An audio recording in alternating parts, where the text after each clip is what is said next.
자, 송이인부터 답 체크하는 거 맞죠? 네. 49쪽부터 가볼게요. 자, 이건 대표적인 한시라이트, 그치? 네 줄짜리니까 네 줄짜리 뭐라 한다고? 기서 결정? 기서 청결?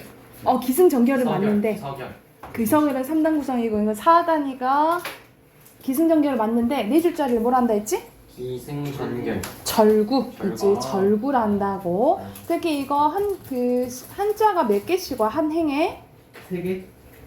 4개. 보지도 않고 4개. 4개. 7개, 그래서 아니, 7자오죠. 그래서 7원 절구라고 부른다고. 네. 자, 여기서 1번 알맞지 않은 거 내용에 대한 거네요. 1번. 여기서는 감정이입 없어요. 4번이고요. 그리고 2번에 5번. 적절하지 않은 것은 5번. 2번. 오케이. 2번이 어디가 틀렸어? 또 넘실거리구나. 넘실거린다? 그거는 강변이 아니야. 비가 내린 게 틀렸어요. 그렇지. 비가 내린 비가 겠다 그랬잖아. 지금 비가 오고 있는 게 아니죠. 그렇지? 넘실거린 것도 뭐 아닐 수도 있고. 3번에 알맞지 않은 것은 이건 뭐 자신이 없어. 왜 대답이 없어? 5번. 5번. 그치? 극복의지 아니고. 그리고 4번 대표적인 이거 공모도화가 얘기했었잖아요. 대표 이제 고대가요의 공모도화인데 이마 그 물을 건너지 마. 임가 이제 헤어지는 상황에 대해서 물이 이제 나오죠. 그치? 그래서 결국 임은 물을 건넜고 물에 빠져 가신 임을 이제 다시 볼 수 없어서 어쩌고 이거에 대한 거잖아. 여기서 물의 의미는 간단하죠? 이별 의미한다 라고 보면 돼요. 자, 5번에 적절한 거 고를게요. 여기서는 우리 앞에서 가실 했었지, 그치? 네. 가실이는 대표적인 이제 고려가요죠. 이거에 대한 내용적인 거, 그리고 특히 내용적인 것보다는 운율 형성 방법이네, 그치? 적절한 것은 이거는 대표적인 3, 3, 이 음수율이에요. 그리고 3은 보고 답 5번이에요. 그리고 6번의 작품의 내용에 대해서 적절한 것은 2번. 2번. 2번이고 7번에 여기서 시어를 찾아야 되네. 특히 봄의 싱그러운 분위기를 형성하는 것은 첫 번째 행에 나오는 언더. 비. 불빛이죠. 자, 그 다음 악장 용비어창가 가볼게요. 자, 1번의 작품을 통해서 할 수 있는 갈래의 특성으로 적절한 것은 여기서는 여기서는 전절은 중국에 대해서 나오고 후절은 이제 우리나라에 대해서 나온다 했잖아요. 그치? 특히 이제 비슷한 문장 구조가 많이 이제 반복이 되어 보면은 거의 비슷하잖아요. 그치? 그래서 3번이라고 보시면 되고요. 그리고 2번의 작품에 대한 설명으로 가장 적절한 것은 이때 당시에 조선 초기 때만 짧게 쓰였다 했죠. 그치? 그래서 5번이에요. 그리고 3번에 잘못 이해한 사람은 여기서 다 맞는 것 같이 느껴질 수 있을 거야. 근데 5번인데요. 왜? 어디가 틀렸냐면 조선의 기초가 튼튼하고 오랜 전통이 지닌 유서 깊은 나라임을 밝히는 부분은 어디만 나와 있어요? 1장부터 3장이 아니라 2장만 나와 있는 거죠. 그치? 2장을 고치시면 되겠죠. 자, 4번 가볼게요. 여기서는 용비어천가에 대한 설명이 이제 보기에 나와 있는데 알맞지 않은 것은 5번입니다.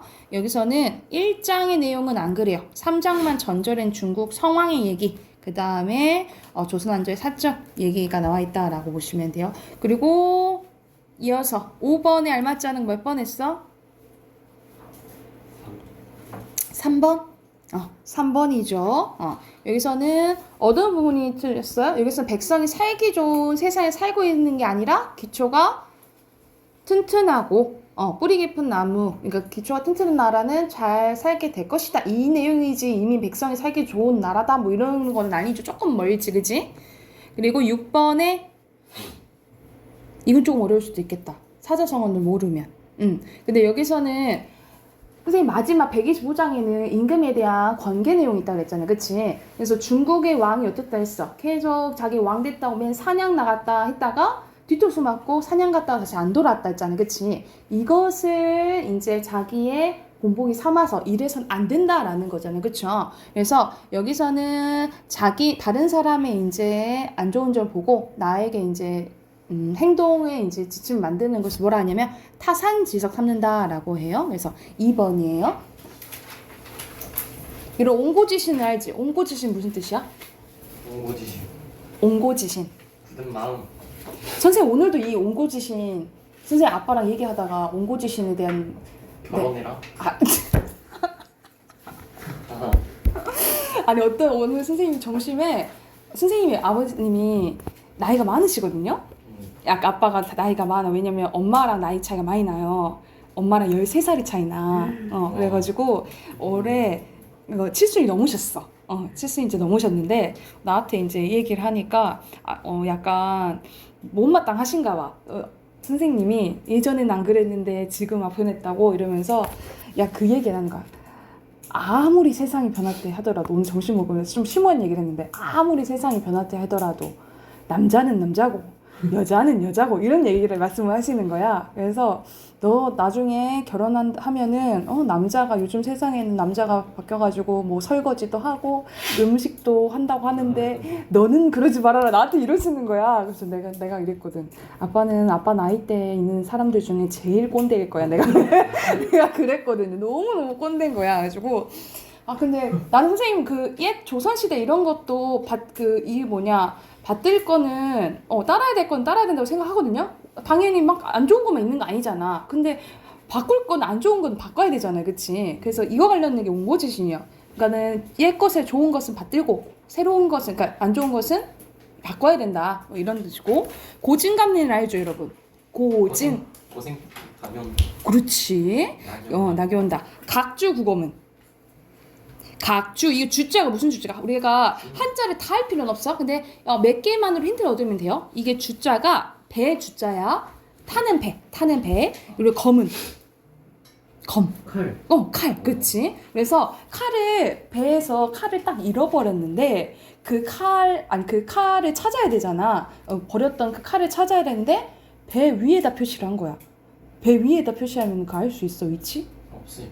이렇게 약간 어리석은 짓을 할 때 얘기를 하고 세용지만 우리가 인생이 세용지만 이럴 때도 있고 저럴 때도 있고 이런 뜻이라고 보시면 돼요.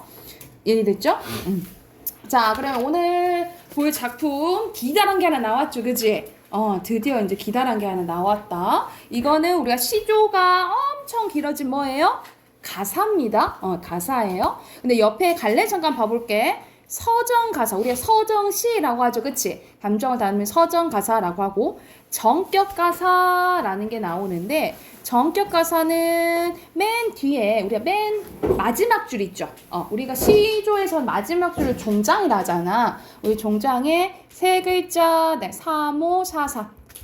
이거는 뭐겠어? 글자 수겠죠? 세 글자, 다섯 글자, 네 글자, 세 글자가 오면 이걸 지키면 정격가사. 이걸 지키면 정격가사야. 만약 지키지 않으면 무슨 가사라 할까? 무슨 격? 오! 본격, 주격. 변격가사라고 해. 변격가사라고 해. 그래서 3543을 지키면 무슨 가사? 정격가사. 지키지 않으면 변격가사라고 한다라고 보시면 되고 이건 말 그대로 양반이 지었기 때문에 양반가사라고 보시면 돼요. 그리고 제목이 상춘곡이잖아요. 춘자가 무슨 춘자일까? 입춘, 봄춘. 오, 봄춘이야. 그치? 그래서 이 상자, 여러분 이 상자 많이 봤나? 많이 봤어야 되는데 많이 안 봤나 봐. 선할 상. 봤는데. 많이 봤지. 상. 여러분 상 받을 때 상. 무슨 상? 예를 들어서 모범상 했을 때 그 상자야.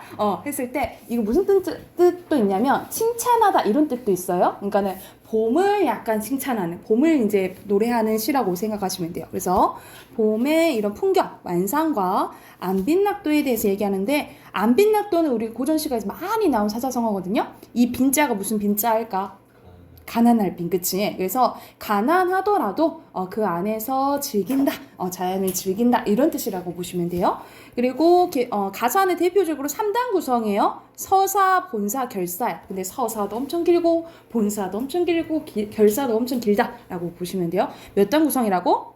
첨단 3단 구성의 서사, 본사, 결사고 특히 여기서 이제 공간의 이동에 따라서 시상이 전개되거든요. 그래서 특히 공간 어떻게 변하는지 그거 보시면 된다라고 보시면 돼요. 그러면 천천히 한번 이제 봐볼게요. 봐보자. 자, 첫 번째는 여기 가 부분은 서사 부분입니다. 서사 써놓으시고 서사 부분이고 자, 홍진이 나오네요. 홍진은 약간 번거롭고 티 묻은 세상을 말해. 그래서 우리가 살아가는 자연과 반대되는 속세를 의미한다라고 보시면 돼요. 속세. 자, 여기서는 바로바로 여러분이 모르는 단어들은 이제 정리해놔야 돼. 자, 속세에 묻힌 분내. 속세에 묻혀 사는 사람들아 라고 부르는 거야. 이내 생애는 어떠한고? 내 생애는 어떠하냐? 라고 이제 물어보는 거예요. 옛 사람의 풍류를 미칠까 못 미칠까. 그러니까는 이 속세에 사는 사람들한테 반대로 너네 저렇게 살고 있지. 나는 지금 이제 반대로 어디 살고 있는 거야? 자연에 살고 있는 거야. 그래서 옛 사람의 풍류. 이런 풍류는 무슨 뜻이야? 노는 거. 그렇지. 노는 거야. 그렇지. 풍류를 미칠까 못 미칠까. 그래서 내 생활에 대해서 내가 이만큼 옛 사람들만큼 뭐 하고 있다 이 말이야. 즐기고 있다 이 말이야. 그래서 여기서는 뭐가 드러나냐면 자연에서 즐기고 있는 밑에 써놓자. 자신의 삶에 대한 자부심이 드러난다라고 보시면 돼요. 삶에 대한 자부심이 드러나고 자 천지간의 남자 몸이 날만한 이 학원을 그러니까 세상에 남자의 몸으로 태어나서 나와 비슷한 사람 많을 거 아니야. 그치? 비슷한 사람 많지만 산림에 묻혀있어. 산림 대표적인 자연이죠. 그래서 홍진과 반대된다라고 생각을 하시면 돼요. 이거 반대되는 개념이야. 그래서 자연을 의미한다라고 보시면 돼요. 자연. 자, 묻혀 있어서 지락을 모를 것인가. 자연에 묻혀 사는 사람을 즐거움을 모를 것인가. 그러니까는 나처럼 사는 이렇게 남자들이 많을 거 아니야. 그치? 근데 나처럼 이렇게 자연 하는 사람 모를걸? 이런 식으로 일부러 의문 형식으로 표현하는 거라고 보시면 돼요. 그래서 거의 선생님이 다 언급은 안 할 거지만 거의 다 서리법이 쓰였고 비슷한 문장 구조 반복되는 대구법이 쓰인다라고 보시면 돼요. 그래서 가사가 나오면 거의 다 서리법, 대구법은 무조건 거의 쓰인다라고 생각을 하면 돼. 자, 수간목입니다. 수간목 네모치고 자, 공간의 이동 나온다 했어. 그래서 여기서는 공간 첫 번째입니다. 공간 첫 번째. 이거는 약간 몇 칸 안 되는 초가집이라고 생각하면 돼. 여기서 이렇게 풍족하지 않는 거지. 수간목을 벽계수 앞에 두고 푸른 시냇 앞에 두고 송죽 소나무 송자에다가 대나무 죽자야. 그래서 우루리의 자연 속에 풍월주 나 지금 자연 주인 된 것처럼 지내고 있다라는 거예요. 그래서 여기서는 뭐에 대해서 나오냐면 자연에서 사는 자연에 묻혀 사는 즐거움이 드러나 있다라고 보시면 돼요. 서사에는 자연에 묻혀 사는 즐거움에 대해서 나왔고 자 나부터는 여기서는 이제 좀 더 긴데 여기는 다 좀 생략돼 있는 거거든요. 그래서 여기서부터 이제 본사로 들어갑니다. 본사로 들어가는데 엊그제 겨울 지나서 자 지금 계절 뭐야? 봄인 거야, 그치? 새봄이 돌아오니 도화, 복숭아꽃이 석양리에 피어있고 석양리에 피어있고 그리고 녹양방촉, 버드나무 향기로운 풀이 새우는 새우 하니까 갑자기 먹는 가는 따란 가랑비라고 생각하면 돼. 가랑비 중에 푸르다라는 거죠. 그래서 여기서는 이런 봄의 이제 풍경을 시각적으로 표현했다라고 보시면 되겠죠. 막 푸르다라고 하니까. 그래서 이 풍경이 칼로 말아낸 건지 붓으로 그려낸 거지. 그러니까 너무 자연 풍경이 아름답다 이 말이야. 뭐뭐한 덴가 비슷한 문장 구조 반복되죠. 그치? 그럼 무슨 법 쓰인 거야? 대구법 쓰인 거죠. 그쵸? 대구법 쓰였고 조화신공이 물물마다 헌사롭다라는 거. 그러니까 너무 봄풍경을 끝내준 거야. 그래서 와 조물주가 너무 잘 만들어내는데 하면서 감탄하는 거라고 보면 돼. 자, 수풀에 우는 새, 운다라고 표현했네. 보통 울다라고 표현하는 것은 누구도 나도 우는 거야. 나도 우는 거지, 그치? 그래서 이거는 감정이입의 대상이라고 보시면 돼요. 감정이입의 대상. 우리가 계속 나오는데 우리가 고전 시가에서는 이런 게 많이 나와요. 화자의 감정을 약간 불러일으키거나 아니면 나의 감정과 반대거나 아니면 나의 감정이 이입돼서 똑같거나 이런 경우가 있어요. 이런 대상을 뭘 할까? 자주 했는데 화자의 감정이 이렇게 이입되거나 아니 화자의 감정과 상황이 반대되거나 아니면은 화자의 감정을 약간 고조시키는 대상 이런 거를 뭐라 할까요? 6글자야. 6글자? 물로 끝나. 땡땡땡 땡땡물. 알 것 같아요. 물. 물. 우리 앞에서도 계속 나왔는데 우리가 현대시 했을 때도 나왔고 고전 시가 했을 때도 나왔고 현실적. 세상 객관적 상관물이라고 해요. 객관적. 객관적 상관물 써놓으시고 객관적 상관물이요. 자, 왜 이제 나오냐면 이 수풀에 우는 새가 춘기를 못 내게 어서 소리보다 교태다라는 거야. 너무 봄이 좋아가지고 막 운다라는 거지. 그러니까는 얘처럼 나도 뭘 즐기고 있다 이 말이야. 봄을 즐기고 있다 이렇게 표현을 한 거예요. 자, 무라일체연이 무라일체는 대표적인 자연과 하나가. 그렇지. 자연과 하나 되는 걸 얘기하는 거예요. 자연과 하나 되는 걸 흥이야 다를 소냐 다르지 않다라는 거죠. 시비를 걸어보고 사리미를 걸어보고 정자에 앉아보니 소요으며 천천히 거닐면서 시를 읊조리고 산일이 여기서 산속에 있는 하루가 적적한데 한중진미 한가로움 속에서 즐기는 맛이 알 일 없이 나 지금 혼자서 즐기고 있다 라고 얘기한 부분이라고 보시면 돼요. 그래서 여기서는 봄의 아름다운 풍경과 그리고 이것을 즐기고 있는 나의 모습이 드러났다 라고 보면 돼. 자, 이어서 본사 두 번째예요. 이봐 이웃들아, 이웃한테 이제 얘기를 하네. 산수에 구경 가자라는 거야. 우리 구경 가자 같이 어떻게 답청 봄에 파란 풀을 갖고 노는 것은 오늘하고 요끼랑 개울에 몇 감는 거 우리 말 그대로 그냥 목욕하는 거 이건 좀 내일 같이 하자라는 거지. 여기서도 계속 무슨 법 나와요? 대구법 나오지. 비슷한 문장 구조 반복되는 거야. 아침에는 나무를 캐고 낮에는 낚시하자. 계속 땅땅 띵가띵가 놀죠.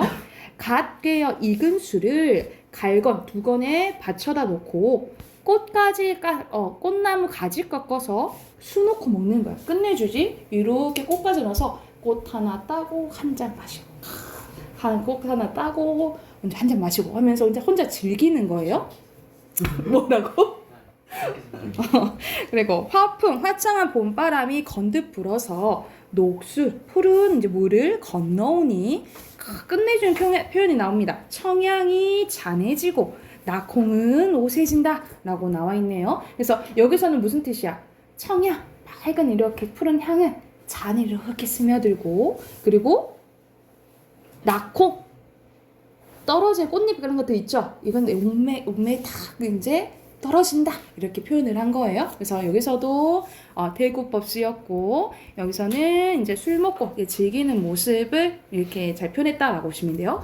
준중이 비었거늘 술독이 비었거늘 비우며 나보고 알려줘라. 그러면 소동 어린 아이 불어 주가 술집에 술을 물어서 어른이라고 하는데 어른은 막대 줍고 나는 낙대 줍고 아이는 술을 메고 미음 완복 작은 소리로 천천히 거느려서 혼자 이제 어디로 가냐면 시냇가로 갑니다. 아까 선생님이 이거 표시 안 해줬다. 아까는 정자로 갔어요. 정자에 앉았다 했지? 이게 공간 두 번째. 아까 위로 올라가서 정자 표시하시고 밑으로 내려서 시냇가로 갑니다. 시냇가가 공간 세 번째예요.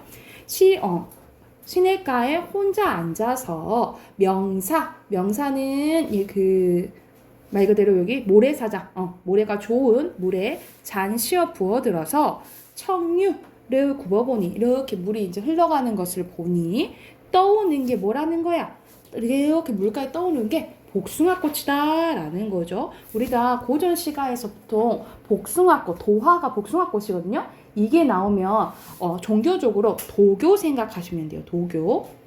우리가 자연 친화적인 생각하는 걸 도교거든요. 우리 유교, 불교, 도교 이렇게 생각하면 돼. 근데 도화하면 도교 생각하라고. 도화에서는 또 신선, 자연 친화적 이런 걸 봐. 그래서 그리고 도교에서 궁극적으로 생각하는 게 우리 불교에서 배웠잖아. 불교에서 극락생활 뭐 미탈찰 그거 배웠었잖아. 그치? 도교에서 극락생활 엄청 좋은 곳은 무릉도원이라 보시면 돼요. 그래서 무릉도원이 도하니까 여기가 무릉도원이다 라고 표현하는 거예요.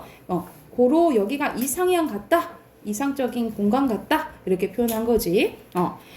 저 매이 거긴 것 같다. 저 들판이, 매는 들판이, 저 산이 거긴 것 같다. 무릉도원 같다. 송강, 소나무 숲 사이에 새로 가늘한 길이 두 겨나를 붙이들고 봉두에 깊이 올라. 이제 봉두, 이제 산꼭대로 올라갑니다. 네 번째 공간이에요. 4 표시하시고 급히 올라 구름 속에 앉아보니 천촌 만나. 우리 위에 있으니까 마을이 이렇게 딱 보일 거 아니야, 그치? 곳곳이 버려져 있구나. 연하일휘는 뭐냐면 안개 써놓으세요. 노을 그리고 햇살 이렇게 생각하면 돼. 그래서 안개가 조금 있고 노을진 햇살을 의미해요. 이거는 금수를 재펴 놓은 듯하다라는 거야. 비단을 펴는 듯하다라는 거죠. 그래서 여기서는 직유법 쓰였네. 비유법 쓰인 거예요. 엊그제 검은들이 봄빛도 많구나 라고 이제 여기서는 자연 풍경에 대해서 감탄한 거다라고 생각하면 돼요. 여기서 검은들은 특히 왜 검았다라는 거세요? 겨울이었으니까 겨울 들판을 얘기해요. 겨울 들판이었는데 이제 봄빛이 가득하구나 라고 이제 감탄한 거다라고 생각하시면 돼요. 그래서 여기서는 술도 마시고 즐기고 그리고 계속해서 이 봄의 풍경을 엄청 예찬하는 거지, 그치? 마지막 라 봐볼게요. 여기서부터 결사입니다. 결사 끝에 부분이야. 끝에 부분 봐볼게. 자, 여기서 공명도 날 꺼리고 깨우고는 꺼리고 이런 뜻이야. 부기도 날 꺼린다 이 말이야. 공명은 여러분 벼슬에서 이름 날리는 걸 얘기를 하는 거야. 그치? 벼슬 올라가는 거. 그런데 얘가 날 꺼려. 얘 날 싫어해. 부기, 돈도 날 싫어한대. 사실 내가 그것을 공명도 안 하고 부기도 안 하는 걸 얘네들이 날 꺼린다 라고 표현을 한 거야. 그래서 여기서는 주인과 손님이 반대된 주객전도된 표현이다 라고 보시면 돼요. 주객전도된 표현이에요.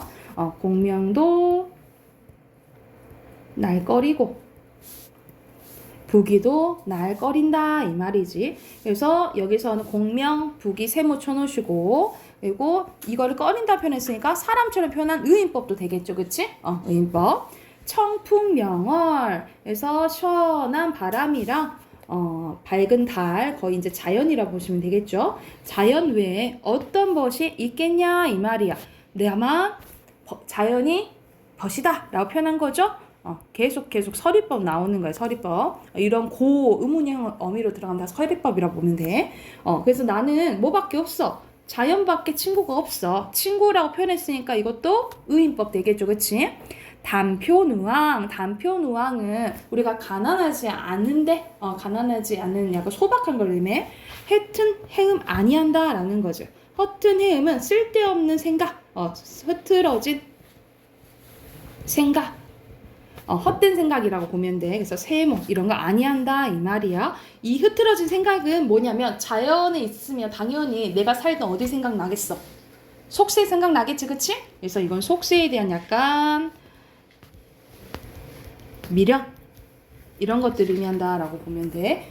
솔민아 손이 바빠야 돼. 손 바빠야 돼. 단표누왕의 허튼 생각 아니한다 이 말이야. 나 이제 속세 생각 안 해 라고 얘기하는 거지. 아무타는 아무튼 이런 뜻이야. 아무튼 백년행락은 평생 즐겁게 지나는 거. 이만한들 이만하면 어찌하겠냐. 나 지금 만족한다 라는 거예요. 그래서 여기서는 약간 가난할지라도 이게 단표누왕이 소박한 그런 것들이었어. 그치? 그래서 가난하더라도 난 만족한다. 그래서 마지막에 뭐 나와? 안빈낙도 가난하더라도 여기서 도를 즐기는 모습이 드러난다라고 보시면 돼요.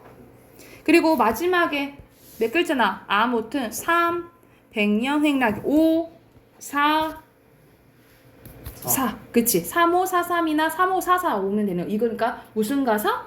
전격가사인 걸 알 수가 있겠죠. 이해됐나요?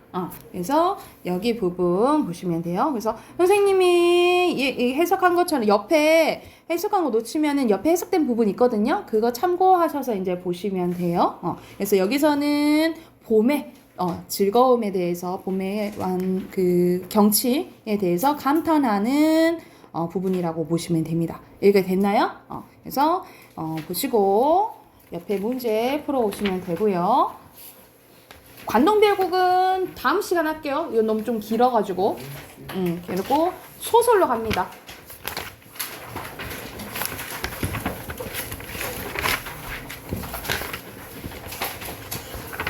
홍계월전 107쪽.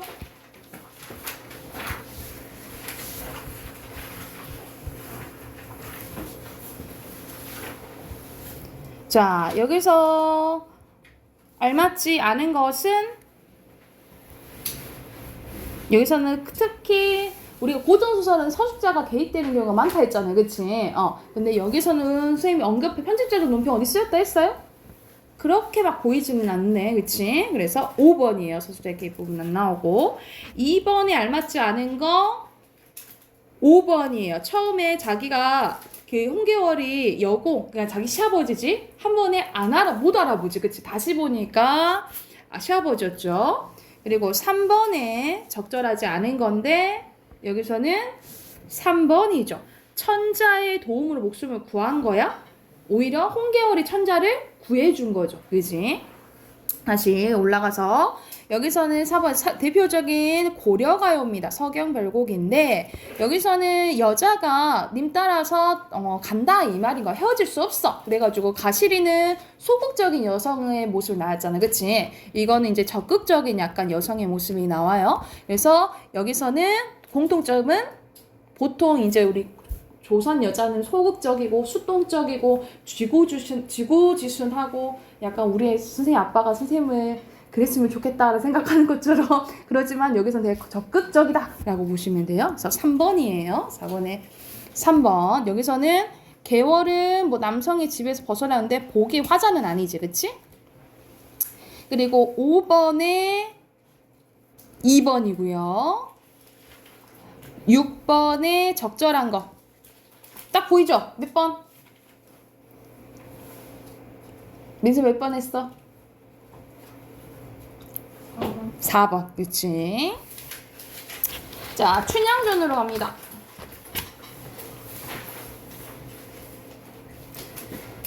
자, 1번의 표현상의 특징으로 적절하지 않은 것은 여기서는 전지적 작가 시점이잖아. 겉에서 이제 서술자가 그냥 인물 상태 그리고 이제 상황에 대해 설명을 해줘요. 그래서 중심 인물의 내면 심리가 섬세하게 묘사되진 않아. 이러려면 거의 1인칭이 나와야겠죠. 그치? 1인칭 거의 주인공 시점이 나와야 되는 거고.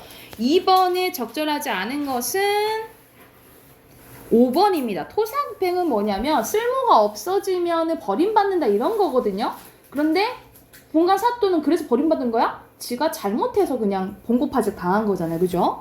그리고 3번에 적절하지 않은 거 3번입니다. 여러분 이거 현학적인 표현 알아둬야 돼. 현학적인 게 무슨 뜻이냐면 자기가 학식 알고 있는 거 있죠. 내가 알고 있는 거 자랑하는 걸 현학적이라고 해. 그러면 대표적으로 이거 기억 하나 보자. 우리 앞에 갈래 배울 때 갈래 중에서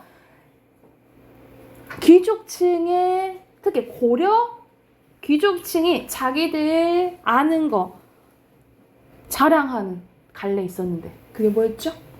양가. 고려가요 말고 고려시대 쓰여진 거 고려가요 말고 어디가요? 기조. 오. 아니고 그 전에 네 글자예요. 네 글자. 초성. 힌트. 아, 세안님. 세안님. 아, 초성. 오케이. 5번. 기기. 맨 마지막 기억은 뭐겠니? 고기 추가.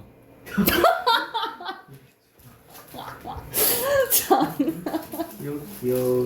맨 마지막 기억은 뭐겠니? 맨 마지막 기억은 할 수 있잖아. 가, 그렇지. 진짜 고기 추가인가? 아. 기는 맞아. 기? 두 글자 맞췄네. 기. 와, 아는 사람이 한 명도 없어? 알아요. 선생님 헛살았네. 아니야. 선생님 헛살았어. 아니. 어? 알고 있어요. 아 가운데가 기구나. 아 첫 번째. 솔민아 찾았어? 잠시만 찾을 수 있어. 아 진짜 고기 투거 같은데? 저런데. 뭐기? 이게 작품이 별로 없어요. 중림 별곡으로 끝내서 별곡체라고도 하거든요. 같은 말로 별곡체라고도 해요. 바로 찾아야 되는데. 별곡. 분절치. 고려가. 형도 고대로. 경기체가라고 해서 현학적 표현은 자기 아는 거 나 이만큼 똑똑해 라고 이제 자랑하는 거라 생각하면 돼. 그래서 모든 경기체가 나오면 현학적 표현을 쓰였다라고 하거든요. 이거 연결해서 기억해 두세요. 아셨죠? 현학적 표현 하면 뭐? 경기체가. 고기추가 아니고 경기체가. 경기체가. 자, 그리고 4번에 공간 쓰는 거예요. 자, 얘가 춘향이가 이제 몽룡이랑 결혼해갖고 이제 봐 부인 신분 상상하잖아. 이 신분 상상하기 위해서는 여기에 있을 수밖에 없었던 거야. 어디? 감옥. 오, 그렇지. 그리고 5번의 주제는 요렇게 봤을 때 춘향과 사회 갈등은 3번. 그렇지. 3번이죠. 자, 오늘 마지막 고전 소설이에요. 심청이입니다. 심청이. 자, 이것도 춘향전과 마찬가지로 대표적인 판소리계 소설이에요. 판소리계 소설이고 주제는 주제 먼저 보고 부모에 대한 심청이 즉한 효성. 그래서 효하면 심청이지, 그치? 그래서 대표적인 무슨 인물이에요? 효자, 효녀. 그런 효를 나타내는 무슨 인물? 효놈. 우리 고전 소설은 어떤 사회계층을 대표한다 했잖아요. 어떤 인물들이 대부분. 그럼 무슨 인물이라고 해? 좋은 인물. 개성의 반대. 개성. 개성의 반대. 무개성. 개성이 없는 거예요. 딱딱 정해져 있어. 형식적. 오! 다 왔어. 형식적. 비형식적. 어? 형이 들어가.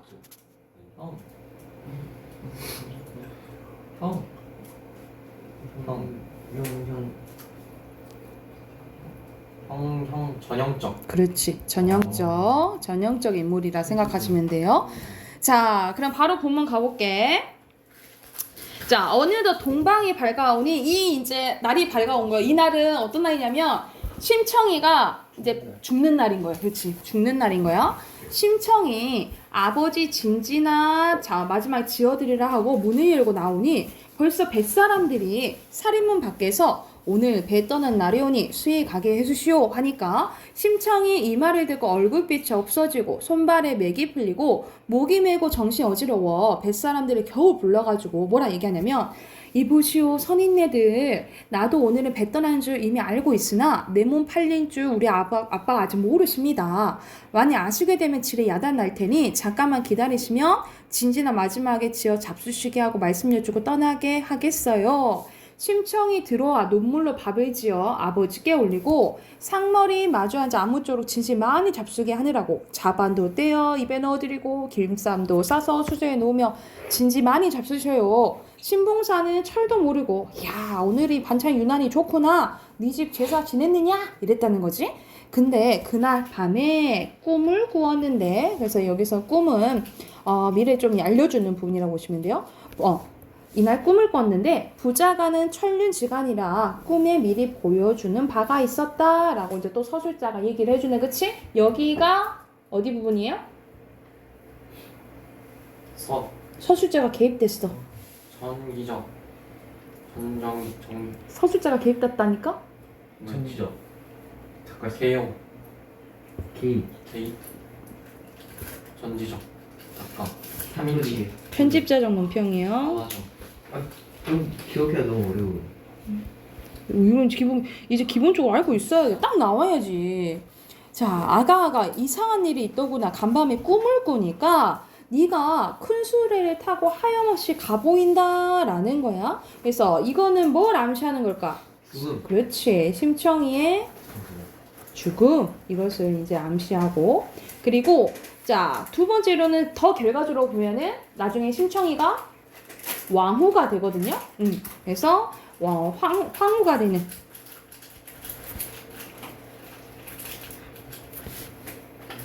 심청이가 환거되는 것을 암시하는 거예요. 우리가 미리 이런 식으로 다음 이어질 사건이나 결말을 암시하는 걸 뭐라 하지요? 스포. 맞아. 스포하는 거야. 근데 뭘 할까? 우리말로 해볼까? 스포 영어예요? 스포일러. 어머, 그래요? 스포일러. 비읍시요? 보생. 보. 보살. 보석? 보석. 보습. 보순. 받, 받침 맞춰봐. 보석. 보성. 보섬. 보선. 어. 보성. 보선.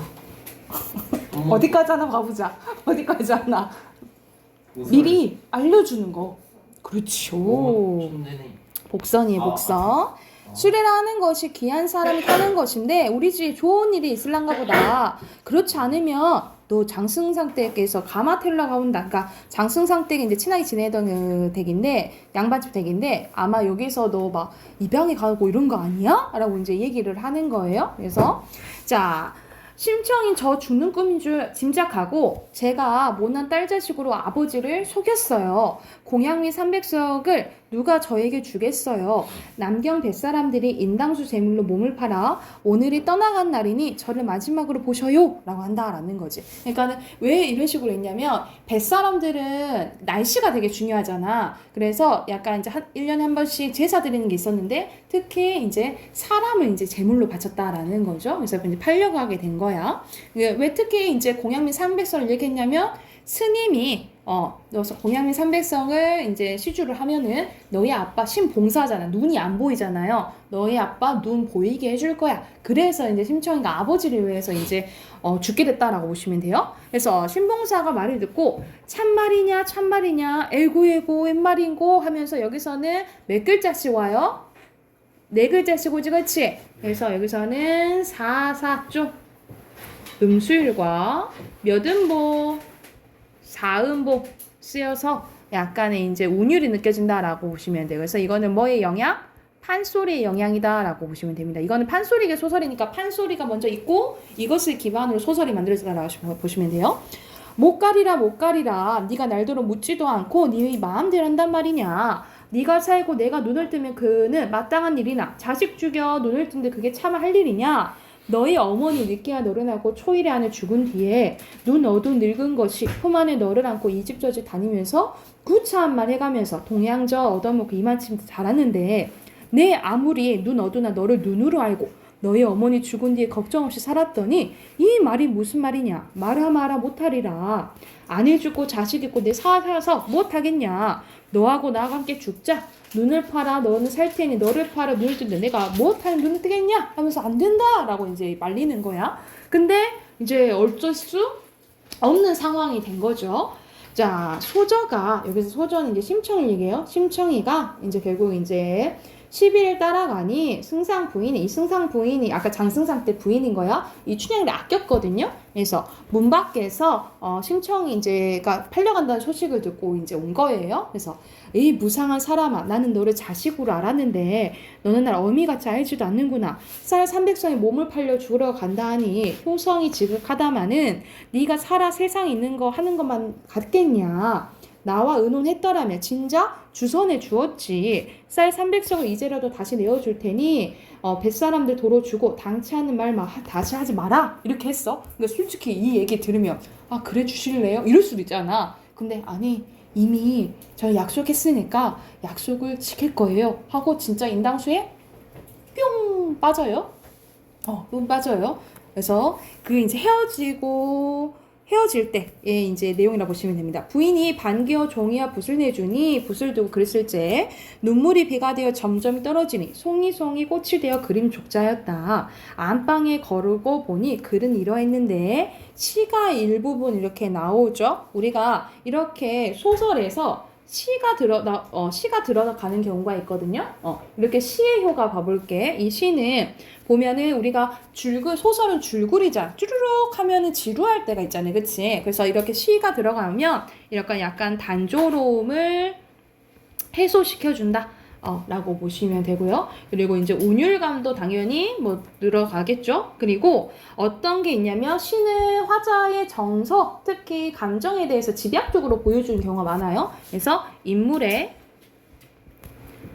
정서를 효과적으로 드러내주는 기능을 한다라고 보시면 됩니다. 아이고. 효과적으로 드러낸다 라고 써놓으시면 되겠죠. 그래서 이것을 이제 해석을 해줍니다. 이 뜻은 무슨 뜻이었냐면 사람이 죽고 사는 게 한 꿈속이니 정에 끌려 어찌 굳이 눈물 흘리냐마는 세상에서 가장 애끓는 곳이 있으니, 그러니까 슬픈 곳이 있으니 풀 돋은 강남에 사람이 돌아오지 못하는 일이라. 그래서 여기서는 풀 돋은 강남에 자연은 돌아와. 근데 사람은 돌아와 안 돌아와? 돌아오지 않는다. 이 내용을 슬픈 마음을 담은 시라고 생각을 하시면 돼요. 그래서 이어서 보면은 자 이제 사람들도 이제 심청이가 죽으러 가는 걸 이제 보는 거예요.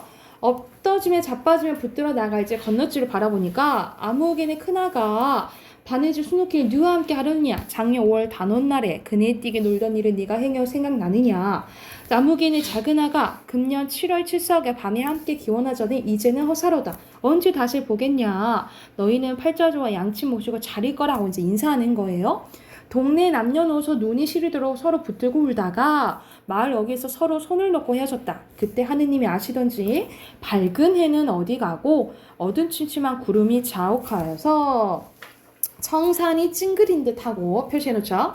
강물 소리가 흐느끼고 휘들어져 곱던 꽃은 시들어 잿빛을 잃은 듯하고 하늘거리는 버들가지도 졸듯 휘들어졌고 복사꽃은 다정하여 슬픈 듯 피어있었다라는 거야. 그래서 여기서는 이 자연물을 이용해서 다 이제 표현한 건 자연물들이에요. 자연물들을 표현해서 여기서는 이제 심청이의 감정이입한 거죠. 감정이입해서 심청이의 슬픔을 드러냈다라고 보시면 됩니다. 그러니까 됐나요? 그래서 결과적으로 이건 완전 비현실적이지. 이제 인당수에 물에 빠져서 원래 죽어야 되는데 밑에 밑에 세계가 있어요. 그래서 거기에서 해가지고 다시 이제 지상으로 오게 돼서 이제 황후가 돼가지고 왕비가 돼가지고 아버지를 만나서 마지막에 아버지가 눈을 뜨고 해피엔딩으로 끝나게 된다라고 보시면 됩니다. 그래서 여기도 해당하는 판소리에게 소설이잖아요. 그래서 선생님이 언급해줬던 거 참고하시면서 111쪽 네 문제 있죠? 거기 문제 풀어오시면 되겠죠? 자, 마지막 문법 해봅시다. 문법 문제 풀어오셨죠? 안 풀어왔나요? 풀었어요.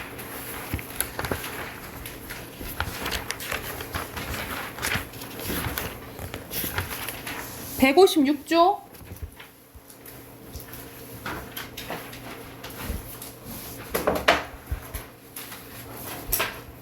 156조 확인해볼게. 바로 옆에 문제는 1번부터 5번까지 풀어오라 했는데 그지? 여기 한번 봐보자. 자, 1번에 객체 높임법은 특수한 어휘 사용하는 부사격 조사 에 대신에 뭘 사용해요?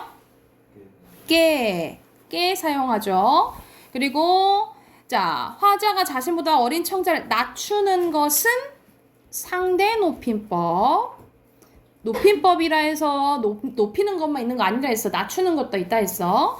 그리고 서술상의 주체가 화자보다 나이가 많을 경우에 사용하는 표현은 그렇지. 주체 높임법이죠. 주체 높임법. 그리고 종결함에 의해서 실현되는 상대 높임 중 공식적인 상황에 사는 것은 격식체죠. 격식체. 자, 이번에 할머니께서 계신다는 주체 먹었습니다. 이거는 상대 높임이죠. 그쵸? 상대 높임. 가라. 이것도 상대 높임. 들이다. 선생님이 객체 높임은 네 가지만 쓰인다 했죠. 뭐 있다 했어? 들이다. 모시다. 이건 네 개니까 외우라 했잖아. 들이다. 모시다. 여쭈다. 배다. 이렇게 네 가지가 쓰이면 객체라고요. 객체. 이렇게죠? 자, 3번에 밥 주세요. 어머니 밥 주세요. 맞나요? 네. 맞아요. 이 제품은 신상품입니다. 라고 해야겠죠? 그리고 이모님께서 자기가 직접 짠 것이라며 스웨터를 주셨어. 맞아요. X. 이모님께서 본인이 직접 짠 것이라며. 자기가는 좀 그렇죠? X. 그리고 어떻게 이거는 4번 빼고 4번 했죠? 어떻게 해야겠어? 새우가 고래에게 먹혔다. 먹혔다. 그렇지. 시제도 과거로 맞춰야겠죠? 지우 나왔다. 모기가 지구요? 지후에게 지우에게 그러네. 잡혔다. 이렇게 해야겠죠? 됐나요? 5번. 남에게 시키는 것은 뭐예요? 명령. 사동이죠. 사동. 그리고 2번에 이 맞나요? 맞아요. 맞아요. 그리고 틀려요. 당하는 걸 강조해야겠지. 그치? X입니다. 자, 뒤로 넘겨서 어디로 가냐면 14번으로 갑니다. 161쪽.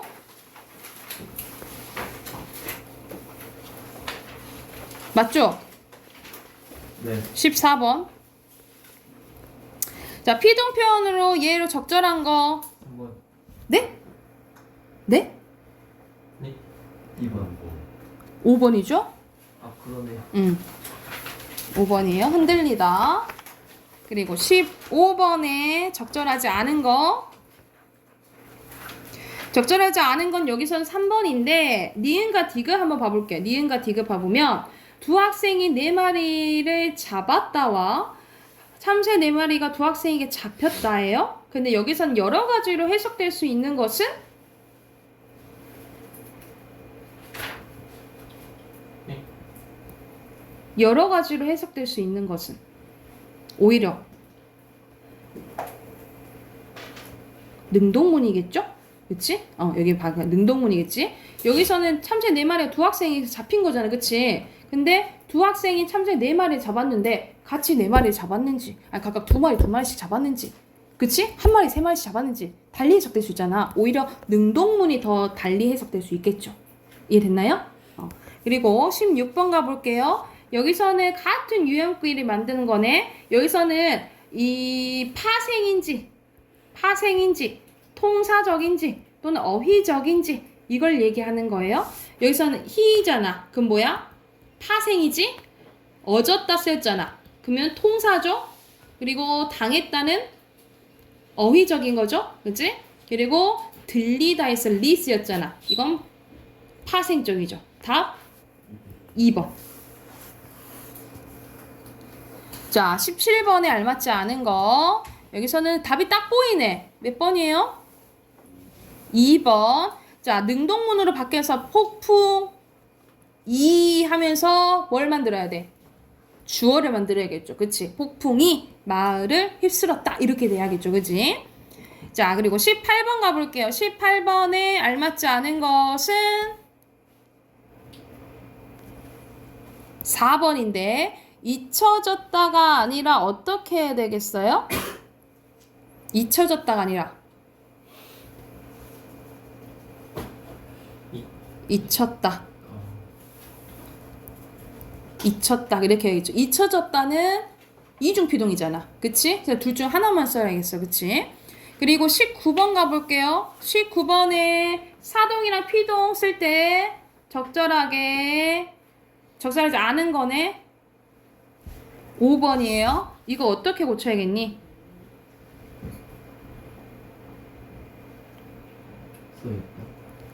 쓰여 있다 또는 쓰여 있다 이렇게 고쳐야겠죠.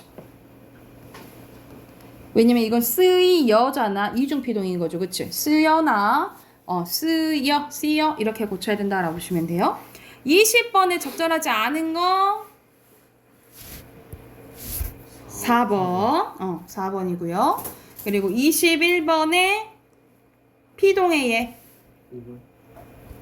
굽힌 건 자기가 이거는 봐봐. 허리를 할머니께 굽혔다라는 거잖아. 그치? 굽게 했다라는 거야. 이건 사동 표현이에요. 1번이에요. 빼야 긴 거죠. 당한 거니까. 그리고 맞아. 22번에 적절하지 않은 건데 적절하지 않은 거 2번이에요. 여기서는 뭐가 돼야겠어? 피동문에서 목적어가 되는 게 아니고 부사. 주어. 주어가 되겠죠? 주어가 되는 거죠. 끝. 앞으로 가요. 오늘 하는 내용은 엄청 쉬워. 엄청 쉬워. 금방 끝나. 157쪽 다시 가요.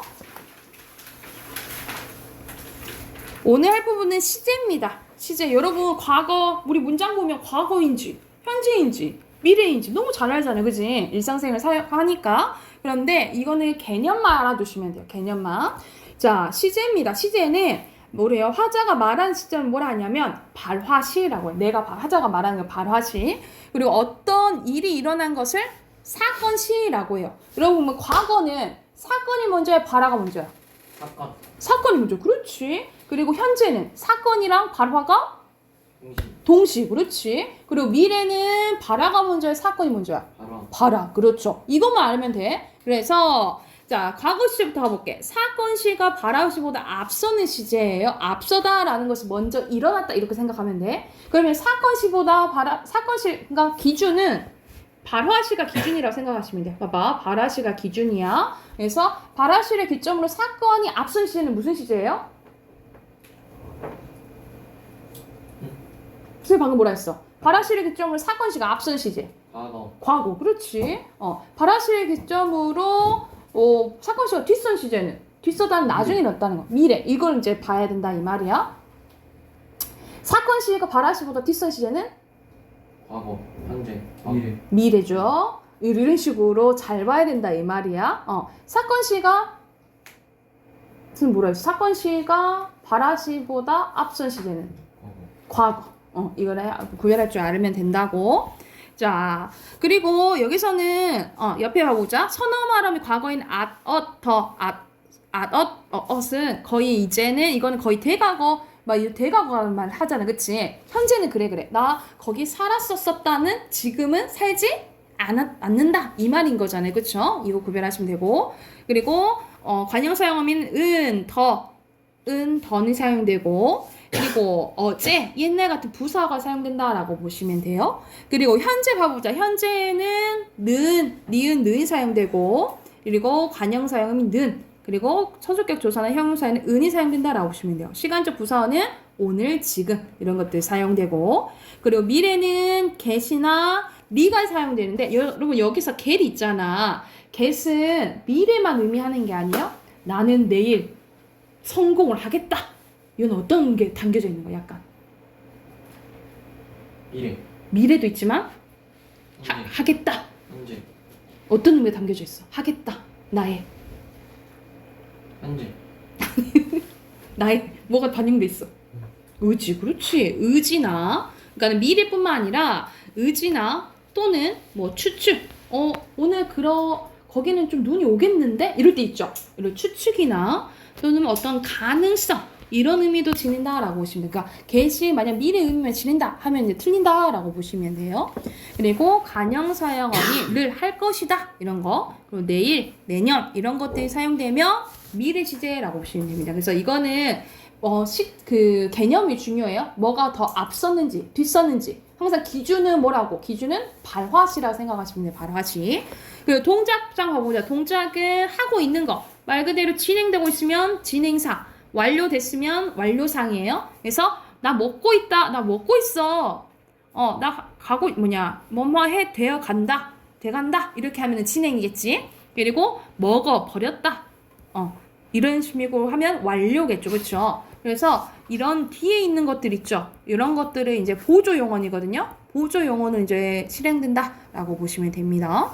그러니까 예를 들어서 먹어 버렸다. 이렇게 나오면 먹어가 본용언이고 뒤에 있는 것이 보조용이라고 생각을 하시면 돼요. 자, 그리고 인용입니다. 인용은 뭐야? 다른 사람이 갖고 오는 거지, 그치? 그래서 직접 인용과 간접 인용이 있는데 우리가 직접 인용은 라고 배웠어, 그치? 간접 인용은 고가 쓰는데 특히 직접 인용은 상관이 없어. 왜냐면 큰 따옴표를 그냥 갖고 오잖아. 근데 간접 인용은 상황에 맞게 좀 바꿔야 되거든요. 그래서 보면은 그냥 내용을 끌어다 그 형식을 유지하고 내용을 끌어다 써요. 그래서 이런 식으로 봐봐. 언니는 거실에서 너 여기 청소 좀 해. 이건 그대로 갖고 온 거잖아. 그치? 이건 직접 인용이에요. 근데 간접 인용을 바꾸면 뭐가 바뀌었어? 너를 뭐로 바꿨어?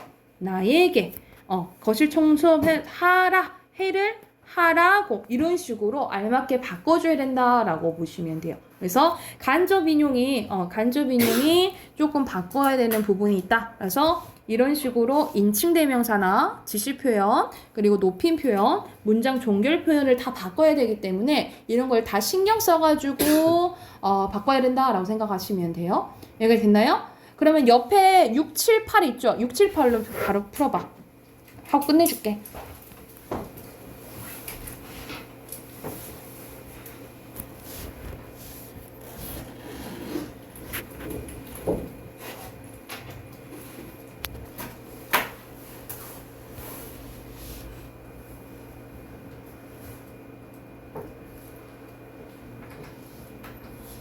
영현이는 집에 가서 책에다가 정리하세요.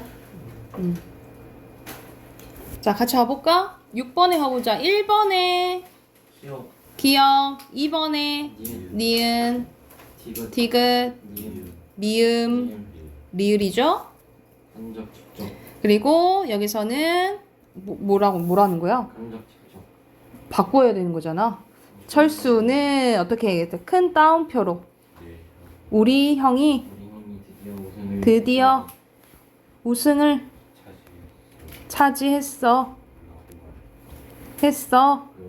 라고 말했다. 이렇게 고쳐야겠지, 그치? 그리고 지원이는 나에게 너도 나도 그 책을 읽었나 쌌니 읽었냐고 물었다. 이렇게 고쳐야겠죠? 그러니까 이런 식으로 바꾸는 게 어려워. 간접 인용을 바꾸는 게 어려우니까 다 맞춰서 해야 된다라고 보시면 돼요. 그리고 8번에 1번부터 고쳐보자. 어디 틀렸어? 꽃이다가 생겼어요 봤었다 오늘이 아니 내일 고쳐야겠죠? 그리고 3번에 답 2번인데 3번은